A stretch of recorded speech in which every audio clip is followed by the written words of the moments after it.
கிருபை நிறைந்த அன்பின் ஆண்டவரை இந்த அருமையான நாளுக்காக நான் நன்றி சொல்கிறேன். இந்த உலகத்திலே வாழ்கிற நாட்களிலே நாங்கள் கவலைகளோடும் கஷ்டத்தோடும் நாங்கள் வாழ்ந்து கொண்டிருக்கின்றோம். அனுதினமும் நாங்கள் எதையாவது ஒரு காரணத்தை குறித்து கவலைப்பட்டு அதன் மூலமாக எங்களுடைய சங்கத்தில் நாங்கள் விளங்கினங்களை நாங்கள் ஏற்றுக்கொள்கிறோம். சுவாமி, எங்களுடைய உள்ளங்களிலே நாங்கள் கவலையுற்றவர்களாக உண்மை நோக்கி பார்த்து அந்த கவலையில் நாம் விடுதலை பெற்றவர்களாக காணப்படுவதற்கான உதவி செய்ய நான் சொல்கின்றோம். நாங்கள் சிந்திக்கின்ற வேத வசனங்கள் எங்களுடைய உள்ளத்திலே பேசும்படியாக சொல்கிறோம். ஒவ்வொருவருடைய இதயத்திலும் நாங்கள் பேசுகிறேன் என்று சொல்கின்றோம். வசனத்தின் மூலமாக ஒவ்வொரு மக்களும் உண்மை நோக்கி பார்ப்பதற்கான உதவி செய்யும். இயேசு கிறிஸ்துவின் மூலம் ஜெபங்களும் நல்ல பிதாவே, ஆமென். இந்த நாம் சிந்திக்கும்படியாக எடுத்துக்கொண்ட வேத வசனம் பிலிப்பியர் 4ஆம் அதிகாரம் 6ஆம் வசனம் 7ஆம் வசனம். பிலிப்பியர் 4:6-7. நீங்கள் ஒன்றுக்கும் கவலைப்படாமல் எல்லாவற்றையும் குறித்து உங்கள் விண்ணப்பங்களை சோசரத்தோட கூடிய ஜெபத்தினாலும் வேண்டுதலினாலும் தேவனுக்கு தெரியப்படுத்துங்கள். அப்பொழுது எல்லா புத்திக்கும் மேலான தேவ சமாதானம் உங்கள் இருதயங்களையும் உங்கள் சிந்தைகளையும் கிறிஸ்து இயேசுக்குள்ளாக காத்துக்கொள்ளும். நீங்கள் ஒன்றுக்கும் கவலைப்படாமல் எல்லாவற்றையும் குறித்ததான காரியங்களை உங்கள் விண்ணப்பங்களை சோத்திரத்தோட கூடிய ஜெபத்தினாலும் வேண்டுதலினாலும் தேவனுக்கு தெரியப்படுத்துங்கள். அப்பொழுது எல்லாவற்றுக்கும் மேலான தேவ சமாதானம் உங்கள் இதயங்களை காப்போம் என்று வேதம் சொல்கிறது. ஒன்றுக்கும் கவலைப்படாமல் ஆண்டவர் சொல்லுகிறார், கவலைப்படாதீர்கள் என்கின்ற வார்த்தையானது வேதத்திலே நாம் பார்க்கும் பொழுது நூற்றுக்கணக்கான இடத்திலே வருகிறது. நம்மை ஆறுதல்படுத்தவும் உற்சாகப்படுத்தவும் கவலைப்படாதீர்கள் என்று ஆண்டவர் சொல்கிறார். மாத்திரமல்ல, நாம் கர்த்தரிலே சார்ந்து கொள்ள கற்றுக்கொள்ளும்படி ஆண்டவர் கவலைப்படாதீர்கள் என்று நமக்கு சொல்கிறார். ஏற்கனவே நடந்து முடிந்த காரியங்களை குறித்ததான கவலை, நிகழ்காலத்தை குறித்த கவலை, எதிர்காலத்தை குறித்த கவலை, ஆக 3 காரியங்கள் இருக்கின்றன. நடந்து முடிந்த காரியங்களை குறித்த கவலையை நாம் யோசித்து பார்க்கும் பொழுது அது பிரயோஜனம் பெற்றது. ஏனென்றால் ஒரு காரியம் நடந்து முடிந்து விட்டது. நம்முடைய பிள்ளைகளை நாம் ஒரு இன்ஜினியரிங் காலேஜிலே சேர்ப்பதற்கு பிரயாசப்படுவோம். அது நடக்காமல் போய்விடலாம். ஆகவே வேறு வழி இல்லாமல் ஒரு சாதாரண ஒரு பிஎஸ்சி கெமிஸ்ட்ரி, பிஎஸ்சி மேக்ஸ் இந்த மாதிரியான ஒரு படிப்பில் நாம் சேர்த்திருப்போம். சில காலங்கள் கழித்து நாம் அதை பற்றி யோசிப்பது உண்டு. நன்றாக படித்து கூட ஒரு 5 மார்க்கோ 10 மார்க்கோ வாங்கியிருந்தால் நல்ல ஒரு இன்ஜினியரிங் காலேஜிலே சேர்த்து இன்னொரு நல்ல வேலையில் இருக்கலாம் என்று நாம் அதை குறித்து கவலைப்படுவது பிரயோஜனமற்றது. ஏனென்றால் முடிந்து விட்டது, நடந்து முடிந்து விட்டது. இதுபோல ஒவ்வொரு காரியங்களும் நம்முடைய வாழ்க்கையிலே ஏதாவது ஒரு காரியங்கள் நடந்து முடிந்திருக்கும். பணத்தை நாம் இழந்திருப்போம், பொருளை இழந்திருப்போம், தொழிலிலே நஷ்டத்தை சந்தித்திருப்போம், இப்படி பல காரியங்கள், தோல்வியை சந்தித்திருப்போம். இப்படி பல காரியங்கள் நம்முடைய வாழ்க்கையிலே பழமையானவற்றை நாம் நோக்கி பார்த்து அதை குறித்து நாம் கவலைப்பட்டு எந்த பிரயோஜனமும் இல்லை. எந்த காரியங்களையும் நாம் மீண்டுமாக சரி செய்து கொள்ள முடியாத ஒரு சூழ்நிலை. ஆகவே கடந்த காலத்தை குறித்து கவலைப்பட்டு என்ன இருக்கிறது என்று நாம் யோசித்து பார்க்க வேண்டும். நிகழ்காலத்தை குறித்த கவலை, வருங்காலத்தை குறித்த கவலை. வருங்காலத்தில் நாம் அதை செய்து விடலாம், இதை செய்து விடலாம், நான் எப்படி என்னுடைய தொழிலை நாம் வளர்ப்பது, எப்படி என்னுடைய பிள்ளைகளை என்னால் படிக்க வைப்பது என்றெல்லாம் நாம் கவலைப்பட்டு எந்த பிரயோஜனமும் இல்லை. அகமதாபாத் விமானம் புறப்பட சரியாக 1:30 மணிக்கு தயாராக இருந்தது. 242 பயணிகள் அதிலே பயணம் செய்தார்கள். சரியாக 30 நொடிகளிலே அது மேலே எழும்பி கீழே விழுந்து அதை நொறுங்கி 245 பயணிகள் அதில் இறந்து போனார். அது மாத்திரமல்ல, அந்த விமானமானது விழுந்த இடத்திலே ஒரு மருத்துவ கல்லூரி அதை படிக்கின்ற மாணவ மாணவியர் தங்களுடைய படித்து முடித்த பின்பு மதியம் 1:30 மணி அளவிலே அவர்கள் சாப்பிடுவதற்கு அந்த கேண்டீன் பக்கம் வரும் பொழுது இந்த விமானமானது அதன் மீது விழுந்து அதில் இருந்த மாணவ மாணவியரும் அதை இழந்துவிட்டார்கள். ஒவ்வொரு மாணவ மாணவியரும் எவ்வளவு கனவுகளோடு எதிர்காலத்தில் நாம் எதை சாதிக்க வேண்டும், மருத்துவ படிப்பு முடித்துவிட்டு நாம் என்ன செய்ய வேண்டும் என்றெல்லாம் அவர்கள் எதிர்காலத்தை குறித்ததான ஒரு காரியங்களை அவர்கள் நினைத்துக் கொண்டிருந்திருப்பார்கள். ஆனால்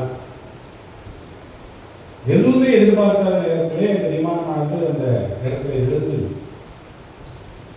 நொறுங்கி தீப்பிடித்து அந்த இடத்துல உள்ள அந்த பிள்ளைகளும் இறந்து போனார்கள். மருத்துவக் கல்லூரி மாணவ மாணவியர்கள் இறந்து போனார்கள். விமானத்தில் உள்ளவர்களும் இறந்து போனார்கள். அதற்கு நிகழ்காலம் என்பது பிரயோஜனமற்றது. ஒரு செகண்ட்ல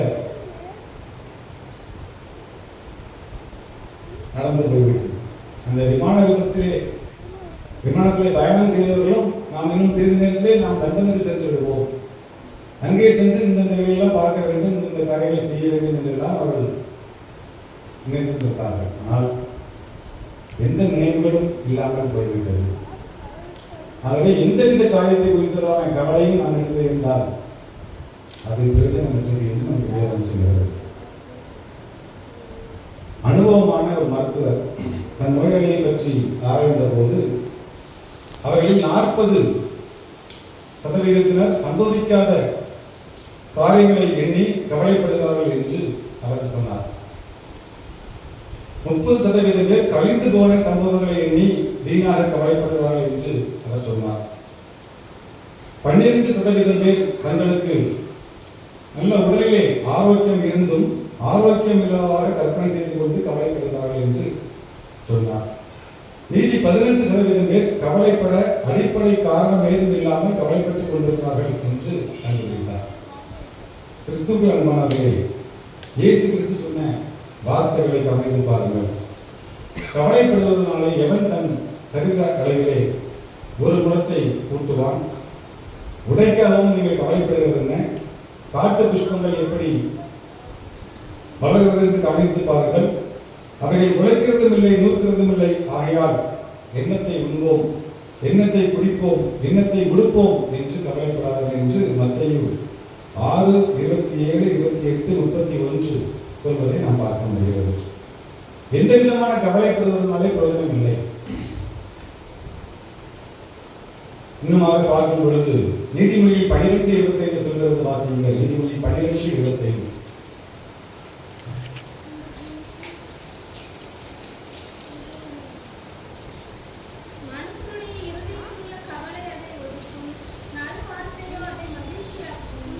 மனுஷனுடைய இருதயத்தின் கவலை அவனை ஒதுக்கும் என்று வேதம் சொல்கிறது.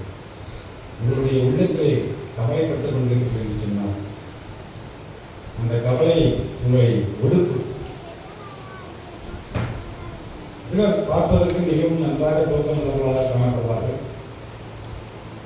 உடலிலே நல்ல வலிமை பெற்றவர்களாக காணப்படுவார்கள். திடீரென்று பார்த்தால் அவருடைய உடம்பிலே பலவிதமான சோர்வுகள் காணப்பட்டு அவர்கள் கடன் குறுகி அவர்கள் மெலிந்த தேகத்தோடு சேர்வதை நாம் பார்க்க முடிகிறது. காரணம் என்ன? அவர்கள் எதை குறித்தாவது கவலைப்பட்டு தங்களுடைய இருதயத்தை அவர்கள் இழைக்கப்படுத்தி ஒடுக்கி தன்னுடைய வாழ்க்கையிலே அவர்கள் எதிர்காலத்தை குறித்ததான எல்லா விதமான கவலைகளும் அவர்களை ஒடுக்கி அவர்கள் சோர்ந்து போவதை நாம் பார்க்க முடிகிறது. வேதம் சொல்கிறது, ஆபத்து காலத்திலே சோர்ந்து போவாயால் உன் பலம் பொறுகிறது என்று வேதம் சொல்கிறது. நாம் என்ன செய்ய வேண்டும்? மனிதனாக பிறந்த அனைவரும் கவலையோடு தான் காணப்படுவோம், இல்லை என்று நாம் மறுக்கவில்லை. கவலை என்பது கண்டிப்பாக மனிதனாக பிறந்த அனைவருக்கும் கவலை என்பது கண்டிப்பாக வரும். நாங்கள் கவலையிலிருந்து நாம் எப்படி மீண்டு வர வேண்டும் என்று வேதம் என்ன சொல்கிறது என்று பார்ப்போம். ஸ்தோத்திரத்துடனே கூடிய ஜெபத்தினாலும் வேண்டுதலினாலும் தேவனுக்கு தெரியப்படுத்த என்று வேதம் சொல்கிறது. நாம் ஆண்டவருக்கு தெரியப்படுத்த வேண்டும் என்று ஆண்டவர் நமக்கு சொல்கிறார். உங்களுக்கு கவலை இருக்கிறது, அந்த கவலையிலிருந்து நீங்கள் எப்படி விடுதலை பெற வேண்டும் என்று ஆண்டவர் என்ன சொல்கிறார் என்று சொன்னால் தெரியப்படுத்துங்கள் என்று சொல்கிறார். நாம் பார்க்கும் பொழுது மத்தேயு 6ஆம் அதிகாரம் 33ஆம் வசனம் என்ன சொல்கிறது வாசியுங்கள். மத்தேயு 6:33.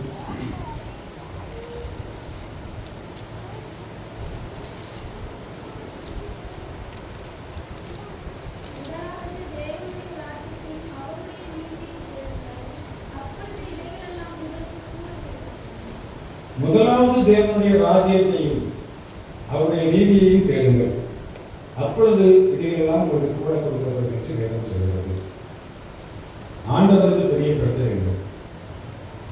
நீங்கள் ஆண்டவருக்கு தெரியப்படுத்துகிறீர்களா? ஆலயத்திற்கு நாம் வருகிறோம், ஆண்டவரை துதிக்கிறோம், ஆராதிக்கிறோம். நம்முடைய கவலைகளை ஆண்டவருடைய சமூகத்திலே நாம் தெரியப்படுத்துகிறோமா என்று யோசித்து பார்க்க வேண்டும். பல கவலைகள் இருக்கிறது. அதை ஆண்டவருடைய சமூகத்திலே நாம் சொல்லும் பொழுது ஆண்டவர் அதிலிருந்து நமக்கு விடுதலை கொடுப்பதற்கு வரலாறாக காணப்படுகின்றார். ஒரு போதகர் அவசரமாய் ஞாயிறு காலை 6 மணிக்கு சென்று கொண்டிருந்தார். அப்பொழுது ஒரு வாலிப பெண் அவர் பின்னால் ஓடி வந்தால் அந்த பெண் தன் பிரச்சனைகளை எல்லாம் அவரிடத்திலே சொல்வதற்கு ஓடி வந்தார். அந்த போதகர் சொன்னார், அம்மா, உன்னுடைய பிரச்சனைகளை என்னிடத்திலே சொல்வது ஒன்றும் பெரிய விஷயம் அல்ல. முதலாவது நீ தேவனிடத்தில் தெரியப்படுத்தினாயா? நீ ஆலயத்துக்கு சென்று கொண்டிருக்கின்றாய், நானும் ஆலயத்துக்கு தான் போய் கொண்டிருக்கின்றேன். ஆகவே உன்னுடைய விருப்பத்தை, உன்னுடைய காரியங்களை எல்லாவற்றையும் தேவனுடைய சமூகத்திலே நீ சொல்லும் பொழுது ஆண்டவர் உனக்கு அதிலிருந்து விடுதலை கொடுப்பார். ஆகவே முதலில் ஆண்டவருக்கு தெரியப்படுத்துங்கள், தேவனுக்கு தெரியப்படுத்துங்கள் என்று அந்த போதகர் அந்த பெண்ணிடத்திலே சொன்னார். கிறிஸ்துவின் அன்பானவர்களே, நாம் மற்றவர்களிடத்திலே சொல்கிறோம், நம்முடைய காரியங்களை நாம் மற்றவர்களிடத்திலே நாம் சொல்வது உண்டு. அதனால் எந்த பிரயோஜனமும் இல்லை. நம்முடைய காரியங்களை மற்றவர்களிடத்திலே சொல்லும் பொழுது அவர்கள் இன்னும் 2 இடங்களிலே அதை சொல்லி நம்முடைய காரியங்களை குறித்து அவர்கள் வீணாக விவாதிப்பது உண்டு. ஆனால் ஆண்டவரிடத்திலே சொல்லும் பொழுது நாம் அதிலிருந்து நாம் விடுதலை பெறுவதற்கு ஆண்டவர் நமக்கு உதவி செய்வார். ஒரு பெரும்பான்மை ஸ்திரீ தனக்கு சுகம் கிடைக்காதா என்று பல வைத்தியர்களிடம் அலைந்தார். பணமும் காலமும் வீணாக போனது. சுகத்தை அவள் பெறவே இல்லை.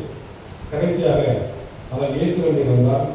அவருடைய வஸ்திரத்தின் ஓரத்தை தொட்டால் நான் சுகம் பெற்று விடுவேன் என்று அவள் நினைத்து விசுவாசத்தோடு அவருடைய வஸ்திரத்தின் ஓரத்தை தொட்டால் அவள் சுகம் பெற்றார். கிறிஸ்துவர்களே, இப்படித்தான் சிலர் எல்லா இடங்களிலும் பார்த்துவிட்டு கடைசியாக கர்த்தரை தேடுவார்கள். சுகத்தை இழந்துவிட்டார், ஆண்டவரிடத்திலே வந்து தெரியப்படுத்துவதில்லை. எல்லா விதமான வைத்தியர்களிடத்திலும் சென்று தங்களுடைய பணத்தையும் நேரத்தையும் வீணாக்கிவிட்டு கடைசியாக எல்லாம் முடிந்த பின்பு ஆண்டவரிடத்திலே வருவதில்லை. ஆனால் ஆண்டவர் சொல்கிறார், நீங்கள் என்னிடத்திலே முதலாவது தெரியப்படுத்துங்கள் என்று ஆண்டவர் சொல்கிறார். இன்னுமாக பல வெளிநாடுகளுக்கு வேலைக்கு செல்வதற்காக மற்றவர்களிடத்திலே பலவிதமான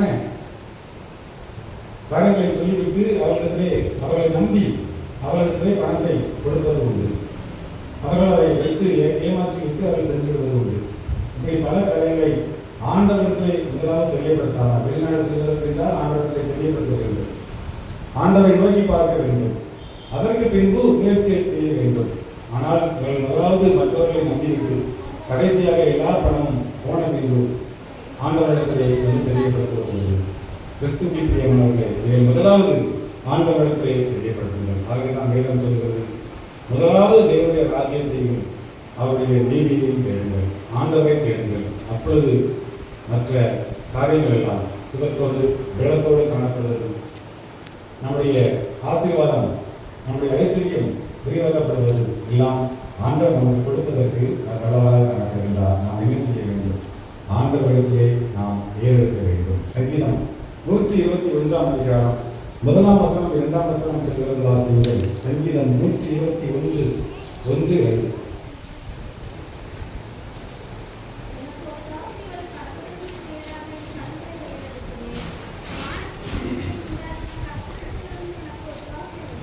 எனக்கு ஒத்தாசை வரும் பர்வதங்களுக்கு நேராக என் கண்களை ஏறெடுக்கிறேன். வானத்தையும் பூமியையும் உண்டாக்கினேன் கர்த்தரிடத்திலிருந்து எனக்கு ஒத்தாசை வரும். கிறிஸ்துவுக்கு அன்பானவர்களே, கண்களை கர்த்தருக்கு நேராக ஏறெடுக்க வேண்டும். அதுதான் ஜெபம். அப்படி கண்களை ஏறெடுத்து நாம் ஆண்டவரை நோக்கி பார்க்கும் பொழுது நமக்கு ஒரு விசுவாசம் வருகிறது, நம்பிக்கை வருகிறது.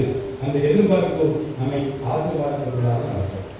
நாம் மற்றவர்களிடத்திலே விசுவாசித்து பலவிதமான காரியங்களை அவர்களிடத்திலே சொல்லி அவர்களிடத்தை பணத்தை கொடுத்து ஏமாந்து போவது நமக்கு ஆண்டவருக்கு பிரியமான காரியம் அல்ல.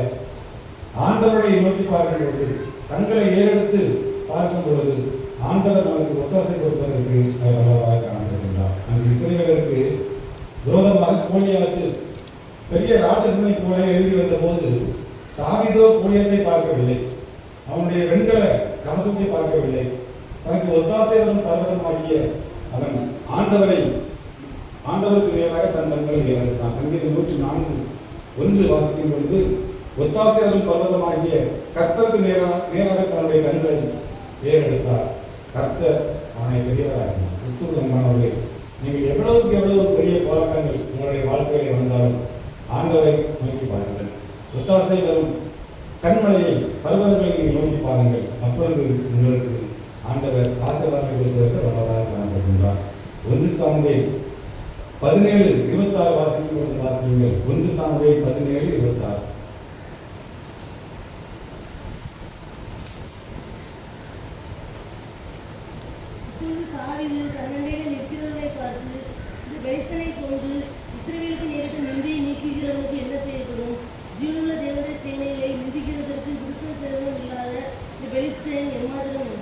ஜீவனுள்ள தேவனுடைய சேனைகளை நிந்திக்கிறதற்கு விருது சேதனம் இல்லாத இந்த பெலிஸ்தன் ஏமாத்திரம் என்று சொல்கின்றார். கோலியாத்தை முறியடித்து நாம் பார்க்க முடிகிறது. நம்முடைய வாழ்க்கை பிரச்சனைகள் உள்ள வாழ்க்கை, நம்முடைய வாழ்க்கை போராட்டம் உள்ள வாழ்க்கை. நாம் இந்த உலகத்திலே ஒவ்வொரு காரியங்களையும் குறித்து நாம் கலங்கி போய் காணப்படுகின்றோம். ஒவ்வொரு காரியத்தை குறித்தும் நாம் பயந்து போய் காணப்படுகின்றோம். ஆண்டவரை நாம் நோக்கி பார்க்க வேண்டும். ஆகவே ஆண்டவர் சொல்கிறார், எபிரேயர் 13:5 நாம் வாசிக்கும் பொழுது, நான் உன்னை விட்டு விலகுவதும் இல்லை, உன்னை கைவிடுவதும் இல்லை என்று ஆண்டவர் சொல்கிறார். ஆண்டவர் நம்மை விட்டு விலகுவவர் அல்ல, நம்மை கைவிடுகிற தேவன் அல்ல, அவர் நம்மை உயர்த்துகிற தேவன். நாம் ஆண்டவரை நாம் நோக்கி பார்க்க வேண்டும். அன்றைக்கு ஆபிரகாம் தன் கண்களை ஏறெடுத்த போது வழியாக வேண்டிய தன்னுடைய மகனுக்காக நின்று கொண்டிருந்த ஒரு ஆட்டுக்குட்டியை அவன் கண்டார். ஆண்டவர் அந்த ஆட்டுக்குட்டியை ஏற்பாடு செய்து வைத்திருந்தார். யெகோவா இதை என்று முழக்கமிட்டார். தனக்காக கர்த்தர் எல்லாவற்றையும் செய்து நிறைவேற்றி வைத்திருக்கிறார் என்பதை அறிந்து கொண்ட போது அவரால் பிடிக்காமல் இருக்க முடியவில்லை. கிறிஸ்துவுக்கு அன்பானவர்களே, நாம் இன்று எப்படி இருக்கிறோம்? கவலையோடு கண்ணீரோடு பலவிதமான காரியங்களை நம்முடைய உள்ளத்திலே வைத்து நாம் காணப்படுகின்றோமா? அவற்றையெல்லாம் ஆண்டவருடைய சமூகத்திலே நாம் இறக்கி வைக்கும் பொழுது, கர்த்தருடைய பர்வதத்தை நாம் நோக்கி பார்க்கும் பொழுது, ஆண்டவருடைய கண்களை நாம் நோக்கி பார்க்கும் பொழுது, நாம் அதிலிருந்து ஆண்டவர் நமக்கு விடுதலை கொடுப்பதற்கு, கவலைகளிலிருந்து விடுதலை கொடுப்பதற்கு அவர் ஆவலாக காணப்படுகின்றார். ஆகவே நாம் பக்தன் பாடுகிறார், கவலையில் ஆறுதலும் கண்குளிரும் ஜோதியும் என்று பாடுகிறார். கவலையில் ஆறுதலும் கண்குளிரும் ஜோதியும் கஷ்ட நோய் படுக்கையிலே கை கண்ட அவிழ்தமும் எல்லாம் இயேசுவே, எனக்கெல்லாம் இயேசுவே. ஆண்டவரை நாம் நோக்கி பார்ப்போம். ஆண்டவர் நமக்கு எல்லாம் இயேசுவாக காணப்படுகிறார். கிறிஸ்துவுக்கு அன்பானவர்களே, இன்று நாம் நம்முடைய கண்களை ஆண்டவருக்கு நேராக, பருவதங்களுக்கு நேராக நாம் ஏறெடுப்போம். ஆண்டவர் நமக்கு எல்லா விதமான கவலைகளையும் அகற்றி நம்முடைய வாழ்க்கையிலே அவர் ஆசீர்வாதங்களை அவர்